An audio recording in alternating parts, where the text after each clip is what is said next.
friends নমস্কাৰ মই শংকৰে মই মোৰ চেনেল অসম কুইজলৈ সকলোকে স্বাগতম জনাইছোঁ বন্ধুসকল আপোনালোকৰ অসম পুলিচৰ এবি ইউবি ৰানিঙৰ সম্পৰ্কত আপোনালোকৰ বাবে মই এটা বহুত ভাল খবৰ লৈ আহিছোঁ কিয়নো বন্ধুসকল আমি সকলোৱে গম পাওঁ যে এতিয়া বহুত কেইখন জিলা যিহেতু পষ্টপন কৰি দিছে হোল্ড কৰি দিছে তেওঁলোকৰ ৰানিংসমূহ কেতিয়া হ'ব বা তেওঁলোকৰ এডমিট কাৰ্ডসমূহ কেনচেল হ'ব নেকি যেহেতু এডমিট কাৰ্ডটো কেনচেল নহয় কিন্তু ৰানিংসমূহ কেতিয়া হ'ব আপোনালোকৰ বাবে বহুত এটা ধুনীয়া আপডেট লৈ আহিছোঁ যদি আপুনি অসম পুলিচত যদি প্ৰিপেৰেশ্যন কৰি আছে তেন্তে এইটো ভিডিঅ' আপোনালোকে সম্পূৰ্ণকৈ চাব আৰু এইটো ভিডিঅ' আপোনালোকে শ্বেয়াৰ কৰিব নাপাহৰিব যাইকে আজিৰ ভিডিঅ' আমি আৰম্ভ কৰোঁ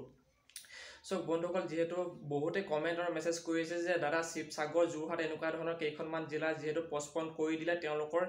ৰানিংসমূহ কেতিয়া হ'ব বা এইটো মাহত হ'ব নাই বা যেহেতু বহুতে সুধি আছে যে মাৰ্চ মাহত হ'ব নে নহয় সো বন্ধুসকল মই তেওঁলোকক পোনপটীয়াকৈ ক'ব বিচাৰিছোঁ যিসকল ব্যক্তিৰ নেকি 28 ফেব্ৰুৱাৰী 1 মাৰ্চ আৰু 2 মাৰ্চৰ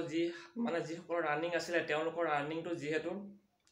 মাৰ্চ মাহৰ 14 15 16 তাৰিখলৈ লৈ যোৱা হ'ল আৰু বন্ধুসকল এটা কথা হ'ল যিবিলাক জিলা পষ্টপন কৰি দিলে তেওঁলোকৰ এইটো মাহৰ ভিতৰত হ'ব নাই আৰু বন্ধুসকল মই যিবোৰ খবৰ পাইছোঁ যিবোৰ আপডেট পাইছোঁ তেওঁলোকৰ